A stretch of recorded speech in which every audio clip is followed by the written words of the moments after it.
Hi, I'm Dr. Amy.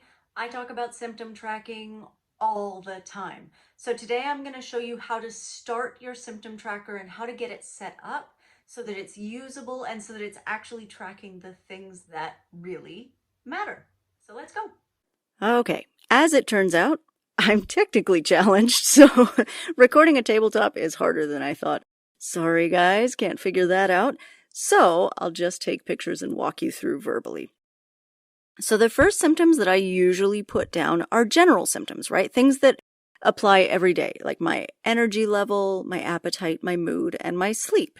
And I like to rate those just to kind of see where I am for that day, right?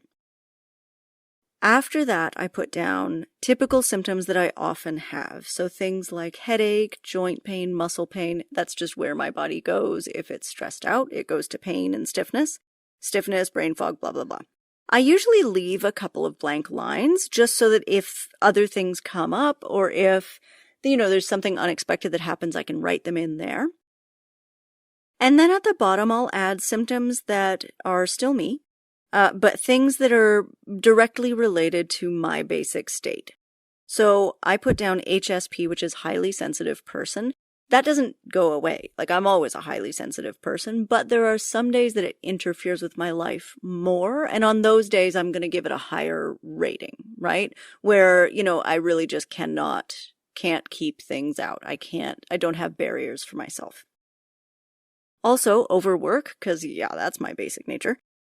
Writing. I put down writing not because writing's a bad thing, but because I can become obsessively focused on writing. So I'm an over-methylator, and creative focus is a thing that becomes really hard for me, where I want to create at the expense of the rest of my life, right? So when I say writing, I don't mean did I write or am I writing? I mean, am I obsessively focused on writing at the expense of everything else, right? Like, that's a problem. And then rumination.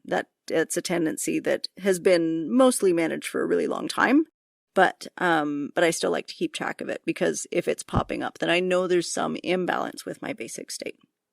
And so you can see all those categories there, and I'll add some color in a picture here to show you there's the general symptoms up at the top, typical symptoms that I experience sometimes or often or, like that come and go for me, and then basic state symptoms down there at the bottom. And I leave a couple of lines blank just in case weird symptoms pop up during a month. And as you can see, start is your day one, right? Start is your day one. I'm going to add in some numbers here for mine. Today happens to be a high inflammation day for me. So, like my joint pain and muscle pain numbers are high. If you see good high numbers there at the top, like my mood is a 7, that's awesome. That's actually a really good thing. My appetite is a 5. I use 5 as normal, right? And, like higher numbers if it's excessive, lower numbers if it's diminished. Energy's a 7. That's awesome. Sleep was a 6. It was not as great as I would have liked it to be. But then I have some high numbers here too in terms of symptoms because I am very inflamed today. This is Sabrina's first week of school and tomorrow is her birthday, so there's a lot going on. And that contributes to my inflammation for sure. And then basic state, I've actually got low numbers there because I'm doing pretty okay. I'm pretty balanced in that sense. When you're first symptom tracking, I would recommend instead of tracking weeks, like week 1, week 2, you start with days for that first 10 days, just so that you get a feel for your normal levels, right? And then you can shift to weeks. But it really does help to get a feel for your baseline.